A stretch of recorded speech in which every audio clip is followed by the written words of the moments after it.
Welcome to the Ghost Story Grandma channel. Today, Grandma will bring you a mysterious and eerie tale. Get ready for it. A terrifying true ghost story. Lucas steered the car onto the narrow road leading to their new home.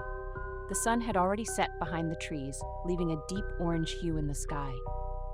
Emily sat beside him, her eyes attentively scanning the surroundings. Both of them hoped that this would be a fresh start, a peaceful place to raise their 6-year-old son, Nathan. The house stood isolated from the town center, surrounded by tall trees. It had a classic architectural style, with a gray-tiled roof and large windows. As the car came to a stop, Nathan excitedly flung the door open and dashed outside, his eyes gleaming at the sight of the spacious front yard. Lucas pulled the suitcases from the trunk and took a deep breath. The air here was much fresher than in the city. But as he looked up at the house, he couldn't shake off a slight chill creeping down his spine. Something about this place unsettled him, but he quickly brushed the feeling aside. They stepped inside. The interior retained its old-fashioned charm, with dark wooden walls and creaky floors beneath their feet. Emily wandered around, her fingers lightly tracing the dust-covered furniture. The ground floor had a large living room, an old kitchen, and a staircase leading to the second floor. Lucas realized the house had been abandoned for quite some time before they moved in. Nathan ran around, thrilled by the new space. But suddenly, he stopped in front of a small room at the end of the hallway. He stared at the tightly shut door, his face filled with curiosity. Emily approached him, placing a gentle hand on his shoulder. "What's wrong, sweetheart?" Nathan didn't answer right away. He kept his gaze fixed on the door. Finally, he spoke softly. "There's someone inside." A chill ran down Emily's spine. She glanced at Lucas, but he merely chuckled, ruffling Nathan's hair. "You're just imagining things, buddy. The house is empty." But Nathan remained still, unconvinced. Emily hesitated before reaching for the doorknob. As she turned it, the door creaked open, revealing an empty room. There was no one inside. Nathan looked around, then shrugged and walked away. But as Emily was about to close the door, she had a sudden eerie feeling, like someone was standing right behind her. She spun around quickly, but the hallway was empty. The first night in the house passed quietly. Lucas fell asleep immediately, but Emily did not. She kept waking up to strange noises. At one point, she distinctly heard faint footsteps in the hallway. Sitting up abruptly, she strained her ears. The silence was so intense that she could hear her own heartbeat. The next morning, while cleaning the kitchen, Emily noticed something unsettling. Among the dust-covered wooden floor, there were small footprints leading from the hallway to the empty room from the night before. She froze, her breath quickening. These footprints couldn't belong to Nathan. They were smaller. A creeping unease settled over her. She looked up toward the staircase. A faint breeze rustled the curtains, and at that moment, out of the corner of her eye, she saw a shadow move across the second floor. Emily held her breath and looked up at the second floor. The light from outside streamed through the window, casting the swaying shadows of trees on the wall. She blinked. Whatever figure she had just seen was gone. Slowly, she climbed the stairs, her steps hesitant. Each step made the wood creak softly beneath her. At the top, she glanced down the hallway. Nothing seemed out of the ordinary. Letting out a sigh, she turned back to her cleaning. The entire morning passed in an unsettling silence. Lucas had gone out to buy supplies. Nathan sat in his room, playing alone. Emily could hear him whispering, occasionally breaking into a quiet giggle. Curious, she stood outside his door and peeked through the gap. Nathan was sitting on the carpet, facing an empty space. "Who are you talking to?" Nathan turned around, his eyes wide. He pointed straight ahead. "My new friend." Emily followed his gaze but saw nothing. She stepped into the room, looking around before sitting beside him.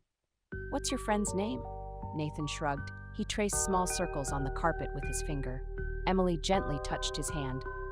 "Is your friend here now?" Nathan didn't answer immediately. He turned his head toward the corner of the room, then gave a small nod. A chill ran down Emily's spine. She ran her fingers through his hair, trying to keep her voice steady. "How about you go play outside for a bit, sweetheart?" Nathan hesitated, then got up. As he left the room, he stole one last glance over his shoulder at the empty space behind him. Emily bit her lip, trying to ignore the growing unease creeping through her. She returned to cleaning the kitchen. Sunlight streamed through the window, casting long streaks of light on the floor. Then, she heard it. Soft footsteps upstairs. At first, she thought it was Nathan, but then she remembered. He was outside. She stood still, listening. The footsteps continued, pacing back and forth. Slowly, she set the dishcloth down and made her way to the stairs. Her heart pounded as she walked down the hallway, checking each door. All of them were closed. She stopped in front of the empty room from the night before, took a deep breath, and turned the doorknob. Inside, everything looked the same. But just as she was about to leave, a faint noise came from the corner of the room. Emily spun around. No one was there. She glanced down at the floor. The thin layer of dust was undisturbed, except for a set of small footprints. A cold wave washed over her. Then suddenly, the door slammed shut. Emily stumbled back, her heart pounding. She took a deep breath and tried the doorknob. It wouldn't budge. A chill seeped through the cracks of the door, carrying with it a faint, eerie giggle. She banged on the door. It burst open. The hallway was empty. Without thinking, she turned and ran down the stairs, her breath coming in quick, shallow gasps. Lucas had just arrived home. He saw his wife standing at the bottom of the stairs, her face pale.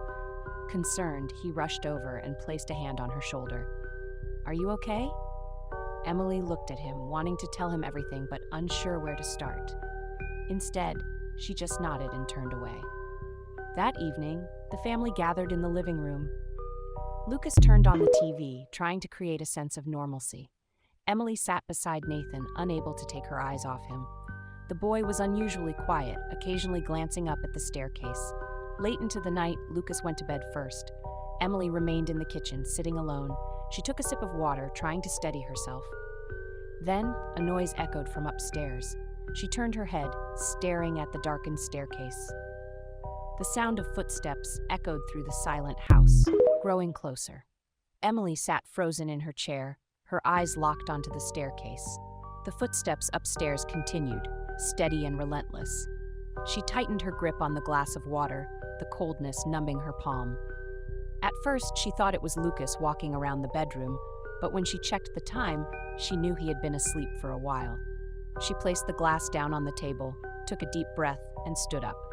Each step felt unnervingly heavy. When she reached the second floor, she stopped in front of Nathan's bedroom door. It was slightly ajar. Quietly, she peered inside. He was asleep, his blanket pulled up almost to his face. The hallway outside was still and empty. She moved toward the vacant room, the same one where she had seen the footprints that morning. This time, the door wasn't closed, but wide open. She hesitated at the threshold, listening. Silence. Emily stepped inside. The dim glow from the hallway cast just enough light for her to see. A thick layer of dust still coated the wooden floor. She scanned the room, her eyes carefully tracing every inch until they stopped. In the center of the room, fresh footprints had appeared. She took a step back. The door slammed shut. Darkness swallowed the room. The air turned icy. A faint breath ghosted across the back of her neck. She had no time to react. A powerful gust of wind swept through the space, sending the tattered curtains billowing. A shadow flickered before her. Hollow eyes stared straight into hers. Emily stumbled backward, fumbling for the door latch. The door burst open and she bolted down the hallway, her heart hammering against her ribs. She ran straight into her bedroom, slamming the door shut before collapsing onto the floor. The next morning, Lucas noticed how pale and exhausted she looked. He asked what was wrong, but she only shook her head, unwilling to speak about the night before. Her gaze drifted toward Nathan, who was eating his breakfast, but every so often he would sneak a glance toward the door. Lucas decided to check the house thoroughly. He went upstairs and entered the empty room. When he came back down, he told Emily that everything was fine. But the look in his eyes told her he was hiding something. That afternoon, Emily stepped outside into the yard. Nathan was playing with his toys. As she approached, he looked up and pointed toward the second-floor window. "My friend is back."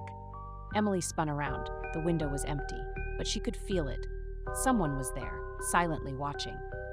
Emily pulled Nathan close, her gaze fixed on the second-floor window. A chill ran down her spine despite the sunlight pouring into the yard. She crouched down, her voice low, just enough for her son to hear. "Who is your friend?" Nathan tilted his head as if her question was strange. "He's right there. Don't you see him, Mom?" Emily didn't answer. She stood up, eyes still locked onto the upstairs window. The curtain shifted slightly, like someone was standing behind it. That afternoon, she told Lucas everything. He remained silent, his fingers tapping lightly on the table, deep in thought. Finally, he stood up and walked straight upstairs. Emily followed. At the door of the empty room, Lucas hesitated before stepping inside. The room remained unchanged, aged walls and a thick layer of dust covering the wooden floor. He walked to the window and yanked the curtain aside. Outside, the garden stretched before him, nothing out of place. Lucas turned back, his gaze falling to the floor. The footprints were there, clearer than before. He knelt, running his fingers over them. Before he could say anything, the door behind them slammed shut. A cold draft swept through, making the curtains billow violently. Emily stumbled back, gripping the doorframe. Lucas stood frozen, his eyes locked onto the center of the room. In the dust-covered floorboards, the tiny footprints multiplied, step by step, as if someone invisible was moving. Emily grabbed Lucas, yanking him out of the room. She slammed the door shut, both of them standing breathless in the hallway, their hearts pounding. That night, Emily couldn't sleep. She lay still, straining to catch every sound in the house. Around midnight, footsteps echoed upstairs. She turned to Lucas, but he was fast asleep. She shut her eyes, willing herself to ignore it. Then, a soft laugh drifted through the darkness. That night, Emily lay still in bed, straining to catch even the faintest sound. The footsteps from the second floor had ceased, yet she could still feel something off. The air in the room was colder than usual, as if someone stood silently in the dark corner, watching. The next morning, she decided to check the upstairs room again. As she opened the door, she saw the dust on the floor had been disturbed. The small footprints from the night before had faded, yet they were still visible. She stepped inside, scanning the space. Everything remained the same, except for a small piece of paper resting on the windowsill. The handwriting was shaky, almost childlike, the ink smeared with time. Emily picked it up, reading the words slowly. A cold draft swept past her back. The door slammed shut.